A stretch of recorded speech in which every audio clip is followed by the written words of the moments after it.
उत्तर प्रदेश की सरकार ने विधानसभा में कहा कि बेसिक शिक्षा परिषद के स्कूलों में नए अध्यापकों की भर्ती की कोई योजना सरकार के पास विचाराधीन नहीं।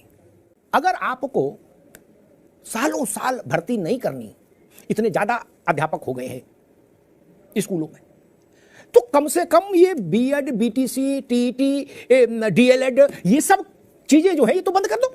नहीं, ये जो प्रशिक्षण के संस्थान चल रहे हैं उत्तर प्रदेश में यत्र तत्र सर्वत्र, वो एक अपने में एक अलग किस्म का नेटवर्क है और सैकड़ों करोड़ का, साल में हजारों करोड़ का कारोबार है उनका, वो तो बंद कर दो।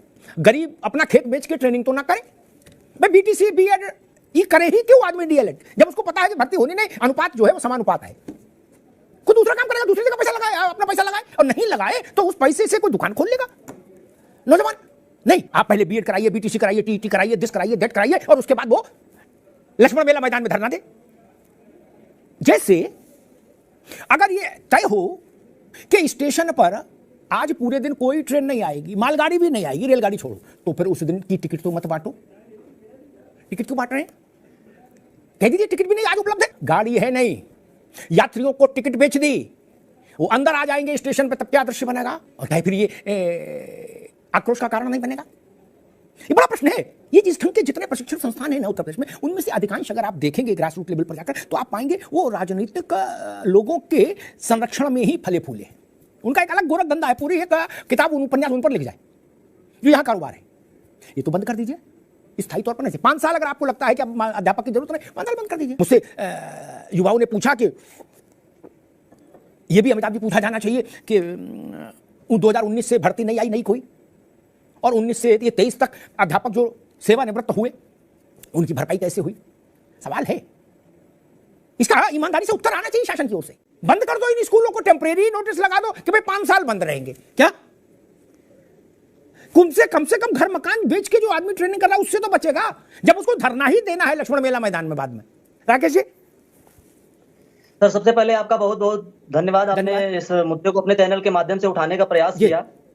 देखिए, सबसे पहले जो अभी माननीय बेसिक शिक्षा मंत्री का एक बयान लगातार विधानसभा में जारी हुआ है कि शिक्षकों का जो अनुपात और छात्र और शिक्षक का अनुपात है सब सही चल रहा है। तो सबसे पहले सर मैं आपको बताना चाहूंगा कि 2015 के बाद से इन्होंने किसी भी प्रकार की कोई नई शिक्षक भर्ती का विज्ञापन पहली बात तो जारी नहीं किया है, और दूसरी बात जो शिक्षा मित्रों को लेकर, शिक्षा मित्रों का जो 1,37,000 पद था, समायोजन सुप्रीम कोर्ट से रद्द हुआ, उसी को लेकर ये 2 पार्टों में भर्ती करा पाए। और उसके बाद ये बता रहे हैं कि छात्र और शिक्षक का अनुपात सही है, और 68,000 जो भर्ती रही है उसमें से भी 22,000 सीटें खाली रह गई। अब बताइए, जो 1,37,000 पद ये भरे हैं लगातार 2019 के बाद, इनकी भी शिक्षा मित्रों के पद को भरने को लेकर थी, उसके बाद से कोई भर्ती नया विज्ञापन आया नहीं। उसके बाद बताइए आप, क्या शिक्षक रिटायर नहीं हुए? शिक्षक, बहुत सारे शिक्षक रिटायर हुए, और 2 करोड़ के करीब में नामांकन है इस समय छात्रों का, और ऊपर से ये बता रहे हैं सर छात्र और शिक्षक का अनुपात बिल्कुल बराबर चल रहा है। ठीक है राकेश जी, ठीक है। अभी बिल्कुल दोबारा में आएंगे। विक्रम सिंह जी, चलो हम करें इस विधानसभा में अपनी जान बचाने को ही बाबू ने लिख के दे दिया मंत्री जी को टाइप करके कि आप बोल देना शिक्षा मित्र, अनुदेशक सब जोड़ के अनुपात समानुपात हो गया। क्या अब ये बोल बाहर आ जाना, बल्ले बल्ले छोड़ो, बहुत लंबा कलेश हो जाएगा। लेकिन जब आप सदन जैसे जगह पर, लोकतंत्र में उससे बड़ी कोई जगह नहीं, वहां का बोला पत्थर की लकीर रिकॉर्ड में जाता है, इतिहास में दर्ज होता है।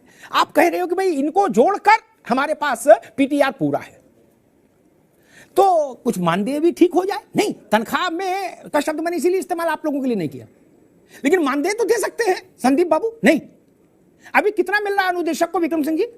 9,000 सर। बताइए जी। 13 में ज्वाइनिंग हुई थी सर, और अभी 9,000 मिल रहा है जी।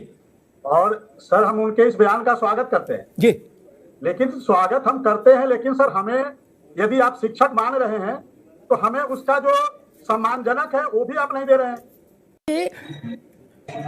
मुझे बड़ी खिन्नता हो रही है कि आखिर ये संस्थान प्रशिक्षण वाले क्यों चल रहे हैं। मैंने शुरुआत में कहा था, अगर आपने सुना हो, कि जब ये तय हो गया कि भाई हफ्ते भर तक स्टेशन पर कोई ट्रेन नहीं आएगी, रेलगाड़ी छोड़ो, मालगाड़ी भी नहीं आएगी, तो स्टेशन का गेट बंद करो, ताला लगाओ। टिकट क्यों बांट रहे हो? जो यात्री अंदर जाएगा वो क्या करेगा? वो भजन करेगा। ये क्या खेल है भाई? जब अनुपात इतना बड़ा समानुपात हो गया कि अब बरसों बरस नहीं इसमें जरूरत पड़ेगी, तो ये बंद करो। बीएड के स्कूल, बीटीसी के स्कूल, दिस दैट सब।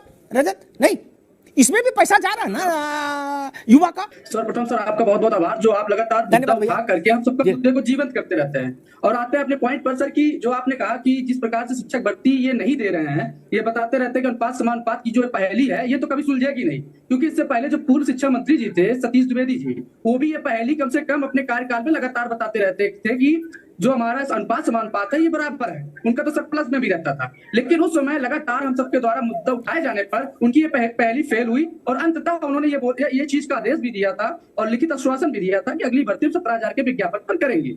लेकिन तो बहुत सारे बच्चे तो वहां भी पैसा दिए होंगे, अब इन्होंने कह दिया कि जी कोई विचाराधीन नहीं, अब क्या होगा?